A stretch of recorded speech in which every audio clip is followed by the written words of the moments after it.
Convido agora a doutora Silvia para fazer uso da palavra, na sequência a doutora Karina. E aí depois, por último, o Matheus, que está aqui conosco também, falando em nome da secretaria. Oi, gostaria de agradecer ao vereador Djalma, à Câmara de São Carlos, aos colegas e às pessoas aqui presentes. E eu vou estar passando alguns slides. Eu vou falar das medições que foram realizadas aqui na cidade de São Carlos. Bom, pode passar esse slide, por favor?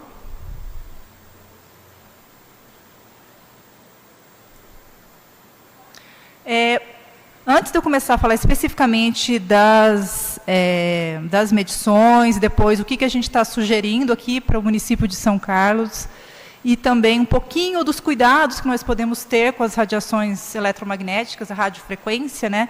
Vou falar um pouquinho para vocês rapidamente o que é radiofrequência, né? Eu acho que o Cláudio e outros mencionaram também que a radiofrequência é uma onda, né? Ela tem uma frequência de pulsação. Então, o que vocês estão vendo aí nessa imagem é o espectro eletromagnético. Então, tudo que está à sua volta está permeado por radiação eletromagnética e nós conseguimos ver só uma pequena fração dessa radiação eletromagnética, que é essa parte aí que está parecendo um arco-íris, que é a parte visível, tá? Ela é uma parte muito estreita do campo eletromagnético.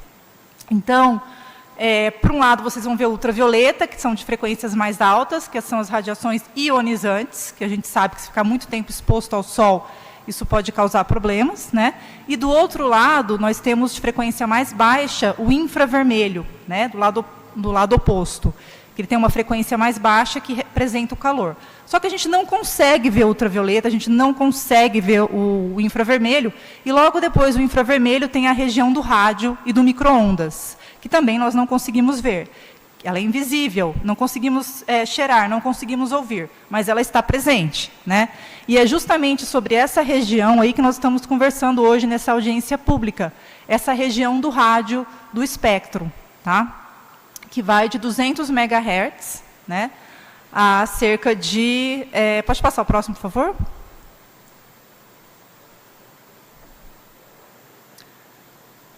Bom, uma coisa importante que deve ser dita, né, o Brasil, ele tem, estima-se, né, que em todos os países do mundo, né, e no Brasil não é exceção, que cerca de 5% da população seja o que a gente chama de eletrossensível, né? Então, correspondente aí a 10 milhões de pessoas. O que é no caso aí, numa eletrosensibilidade extrema? O que seria isso? Uma eletrosensibilidade extrema seria correspondente a uma pessoa que não consegue segurar um celular na mão, sem se sentir mal, tá? Uma pessoa que não pode ficar próxima a um roteador de Wi-Fi, que ela passa muito mal. E tem casos de pessoas que não conseguem sequer viver na cidade, por conta das antenas de celular, né? Inclusive, tem um documentário muito bonito feito no Canadá, que mostra justamente o sofrimento que essas pessoas eletrossensíveis passam, tá? Então, estima-se que aí no Brasil sejam cerca de 10 milhões de pessoas. E estima-se que 35% da população brasileira seja moderadamente eletrossensível, no sentido de que ficar perto de um roteador Wi-Fi, por exemplo, pode dar dor de cabeça. Eu me considero moderadamente eletrossensível.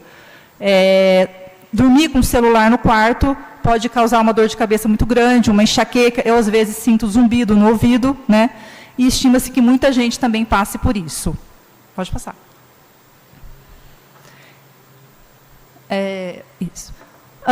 Bom, com essas questões aí de saúde, né, a partir disso, a doutora Magda Havas, professora já aposentada da Universidade do Canadá, ela desenvolveu um projeto de monitoramento da radiação eletromagnética, nessa faixa que eu falei para vocês de radiofrequência, né, de maneira que as pessoas conseguissem fazer essas medições com os seus próprios aparelhos. Pode passar. Para isso, a gente recebe um treinamento da professora, né, para fazer essas medições. O aparelhinho é esse que vocês estão vendo aí na imagem, né? Você consegue medir a radiofrequência com ele. Então, a primeira cidade do Brasil a participar desse projeto, que é o projeto global de medições, foi a cidade de São Carlos. Então, nós somos pioneiros. Depois foi a cidade de São Paulo, Brasília. Pode passar. Por favor. E, bom, aqui em São Carlos, foram feitas medidas em 2021 e 2022, né? E o máximo registrado na cidade de São Carlos foi de 350 mil microwatt por metro quadrado. Bom, o que é isso? Essa unidade, watt por metro quadrado, é a densidade de potência, tá? Só para vocês entenderem a questão da comparação, né? Na Avenida Paulista, eu medi 700 mil microwatt por metro quadrado. Então, lembrando que a Avenida Paulista ela tem uma concentração muito maior de antenas, né, do que a região de São Carlos, que, na verdade, eu acho que está um pouco... as medidas foram feitas na rua 15 de novembro, tá? Depois eu vou mostrar as esquinas, mas só para comparar para vocês aí, ó, os limites dos países, né? Ou seja, o máximo de radiofrequência que é permitido em cada país, né? Então, os limites são muito abaixo do Brasil. Olha o Brasil lá embaixo. O Brasil é 4.500.000, né, microwatts por metro quadrado. Esse é o limite do ICNIRP, que estava sendo discutido agora há pouco, né? Então, é um limite extremamente alto, né? É mais ou menos como você pensar que o limite da estrada é 500 km por hora. Então, você pode ir lá a qualquer velocidade que não vai fazer a menor diferença esse limite, né? Então, é um limite muito alto. Então, as indústrias aí, elas aproveitam muito esse limite. Só que esse limite não protege em termos de saúde. E tem outros países, inclusive a Suíça, como foi mencionado anteriormente, né, que tem limites muito mais baixos. Então, nós podemos adotar limites muito mais baixos do que o ICNIRP. Pode passar, por favor.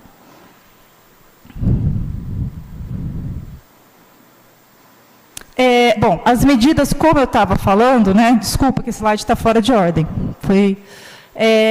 As medidas aqui em São Carlos, elas foram realizadas na rua 15 de novembro, né, todo mundo conhece aqui, esquina com a 9 de julho, com a Episcopal, com a Avenida São Carlos, com a Dona Alexandrina e com a São Joaquim.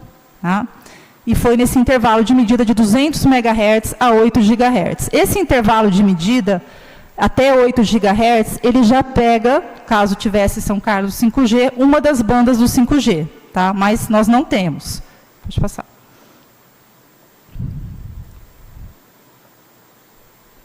Então, com esses limites protetivos que foi apresentado para vocês, é importante que São Carlos, como capital da tecnologia, ela também se preocupe em ser a capital da tecnologia segura, ou seja, adotarmos limites de radiofrequência muito abaixo do que é adotado pelo ICNIRP. E é importante lembrar, igual o professor Cláudio falou, que o fato de você adotar um limite mais baixo de radiação não implica em você ter uma internet de qualidade pior. Muito pelo contrário, pode, como aconteceu no caso de Porto Alegre, a internet manteve uma qualidade muito boa, né? E as pessoas não ficaram tão expostas à radiação.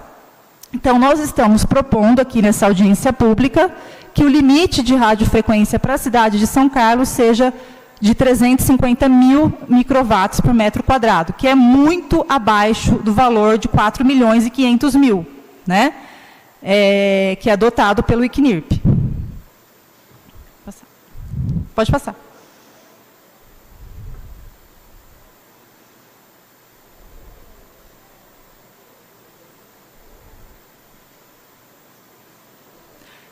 Bom, então, estabelecer uma legislação protetiva de radiofrequência, né? Isso é uma das coisas que é importante, mas uma outra questão também que a gente deve se preocupar é com as populações mais de risco, que também foram mencionadas aí, né?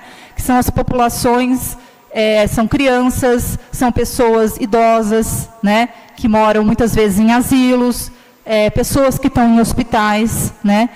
Essa população precisa ter um cuidado maior. Então, existe, inclusive, legislação em alguns países, né, vigentes, que você não pode instalar antenas próximas a creches, a hospitais e a escolas. Então, a gente pode buscar esse tipo de legislação aqui também.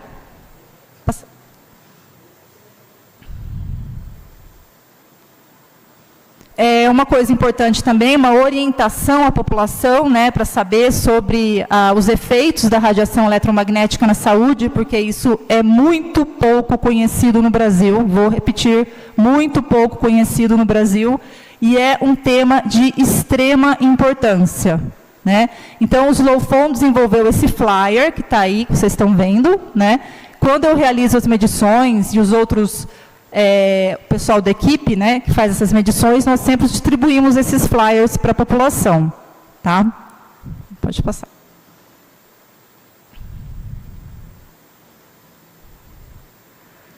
Uma outra coisa que a gente pode pedir também é o monitoramento das antenas, né, porque as agências de telecomunicação, elas têm essas antenas, elas têm...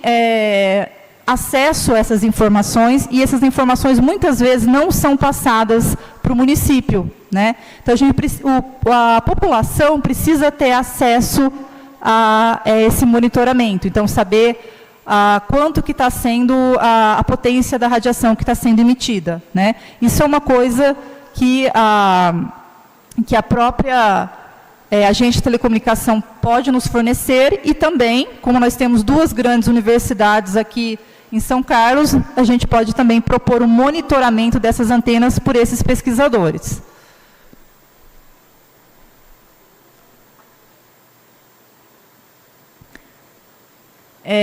Bom, a questão do princípio de precaução, né, que o Dr. Roberto Carlos falou bastante, né, basicamente, a gente tem que no caso, eu acredito que é muito além do princípio de precaução, porque a gente já tem tanto conhecimento que essas antenas fazem mal para a saúde, né, que é só por uma questão de conflito de interesse que essas antenas ainda se mantêm com essa potência tão alta, né? Mas, de todo jeito, o princípio da precaução, ele implica que você não deve instalar, por exemplo, antenas próximos a locais de risco. Então, você tem que considerar o risco realmente precisa ser considerado, né? Então, basicamente, eu não sou da área jurídica, mas falando assim, pode passar. Assim, São Carlos será referência nacional em tecnologia segura, né? E, claro, mantendo uma internet com qualidade e segurança. Então, isso é possível, você ter uma cidade, né, que ela é referência nacional em tecnologia segura e, ao mesmo tempo, ela tem uma internet com qualidade. Então, nós podemos ser pioneiros no Brasil, né, nessa preocupação da tecnologia segura. Vou falar para vocês aqui algumas sugestões de como proteger-se da radiação eletromagnética. Existem muitas outras, tá? Mas eu vou trazer algumas mais importantes. Se vocês quiserem pesquisar um pouquinho, né, saber um pouquinho mais sobre como se proteger, vocês podem ir no site do Slowphone, vocês podem ir no site do Celulares Saúde. Vocês também podem procurar informações no 2º Encontro Brasileiro de Proteção Eletromagnética, que aconteceu ano passado. Esse encontro teve mais de 10 mesas redondas com especialistas da área. Então, é um material muito interessante, que vale a pena dar uma olhada nessas 3 fontes. Pode passar. Bom, primeira coisa, né, que já foi dita aqui, mas eu acho que é sempre importante enfatizar, né, que o celular deve ser mantido longe do corpo, né? Inclusive, os fornecedores de celulares, né, quem fabrica o celular, as indústrias que fabricam o celular, no próprio manual do celular está escrito que você não deve encostar o celular no corpo. Ele deve ser mantido a pelo menos 5 milímetros, o aparelho, né? E o que a gente faz quando a gente faz uma ligação? Geralmente a gente encosta na orelha. Então, não faça isso. Use fone de ouvido, né? Ou coloque no modo viva voz, ou ainda você pode até cabear seu celular. Ou você pode usar um telefone fixo. Aqui tem a doutora Deborah Davis, ela é uma referência mundial nessa área de proteção eletromagnética, e ela costuma falar que a distância é nossa amiga. Então, quanto mais afastado você tiver do seu aparelho, você tiver afastado do seu Wi-Fi, da sua antena de celular, melhor para a sua saúde. E o tempo é inimigo, ou seja, quanto mais tempo você ficar exposto a essa radiação, pior para você.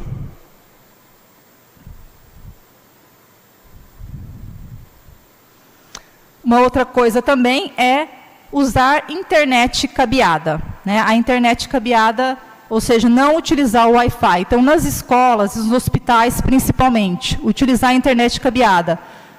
Tem algumas vantagens a internet cabeada. Passa aí o próximo, por favor.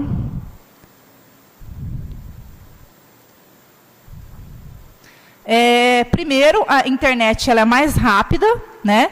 E ela é mais estável, tá? Então, por exemplo, um dia de chuva, muitas vezes o Wi-Fi cai, mas quando você está usando o cabo, isso dificilmente acontece. Gasta menos energia, né? E é muito mais rápido, né, a velocidade da informação. E você não está expondo as crianças, a sua família, à radiação utilizando o cabo.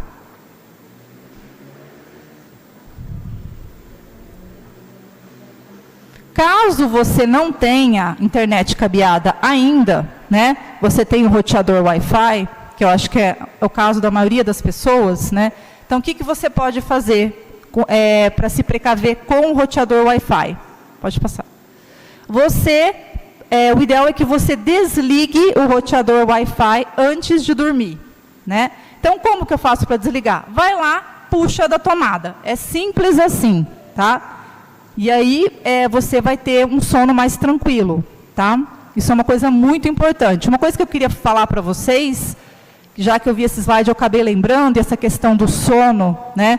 Eu não sei se quem está assistindo já passou por isso ou não, né? Mas, no meu caso, eu dormia com o celular no quarto, carregando do lado da minha cabeça, né?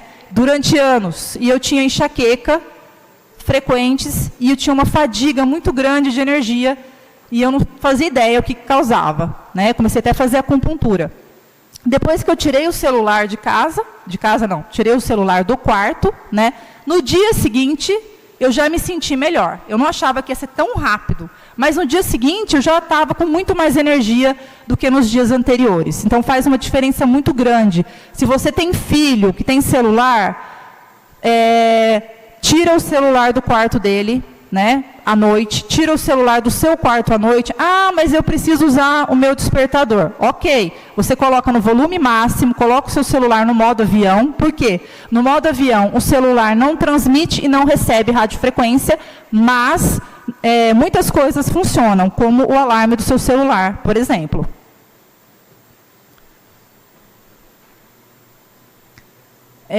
Uma outra questão também é se você estiver instalando o roteador Wi-Fi na sua casa, ou se você puder mudar o roteador Wi-Fi de local, ou seja, se você não conseguir cabear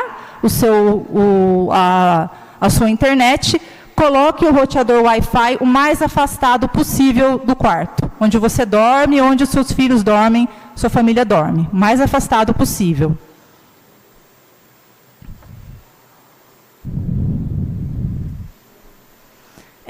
Bom, aqui eu já comentei para vocês, né, colocar o celular em modo avião. Então, uma coisa muito interessante que vocês podem fazer, quem tem o WhatsApp, por exemplo, né, o ideal é que você digite as mensagens, né, em vez de você usar a voz para falar, porque aí a transmissão de dados para você enviar por escrito é muito menor, né, e você pode colocar o seu celular no modo avião, digitar a mensagem, ou mesmo, se você quiser mandar uma mensagem de voz, depois ligar, tirar do modo avião e enviar. É o que eu sempre faço. O meu celular, o celular do meu filho, estão sempre no modo avião. É ruim para quem liga, né? Não vou dizer que não. Mas a gente vê lá, ó, fulano de tal ligou, liga de volta, né? Então, é uma solução.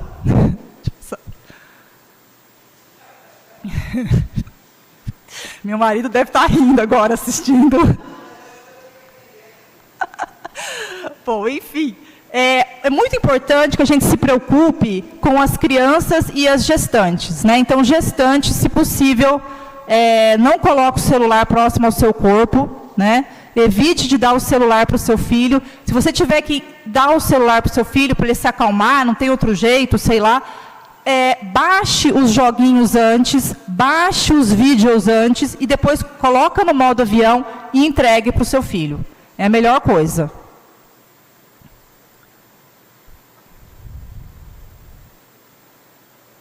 Cuide do seu sono. Então, o sono é quando o nosso corpo se recupera. Então, é o momento mais importante para a nossa saúde.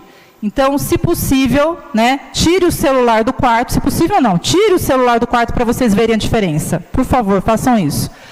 Desliguem os aparelhos eletrônicos, tire a TV da tomada, se tiver TV, desligue todos os aparelhos eletrônicos que você tiver no seu quarto e durma, e veja se você percebe uma diferença ou não. Mas, com certeza, suas células vão perceber.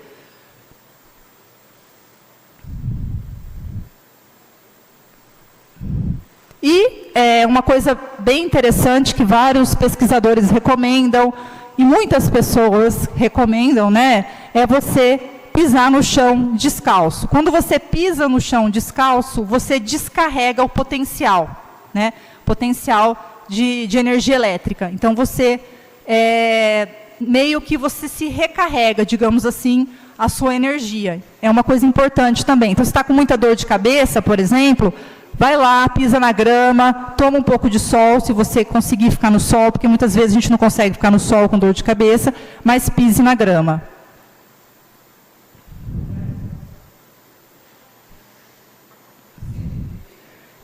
Bom, uma coisa também, eu acho que essa é a última que eu vou comentar hoje.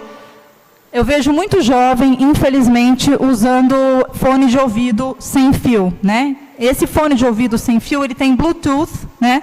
Que é radiofrequência. Essa radiofrequência vai direto para o seu cérebro e está encostado. Então, é extremamente maléfico para a saúde isso. Não sei se vocês sabem, mas a radiofrequência, ela abre a barreira hematocefálica do cérebro. O que é essa barreira hematocefálica?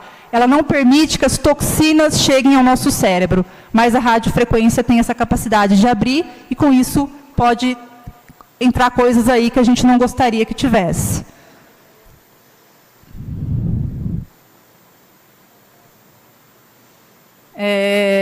Bom, esse slide aí pode tirar, Djalma, por favor.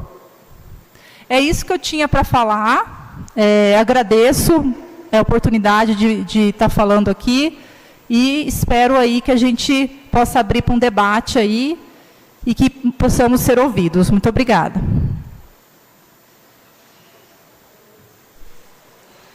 Obrigado, doutora Silvia.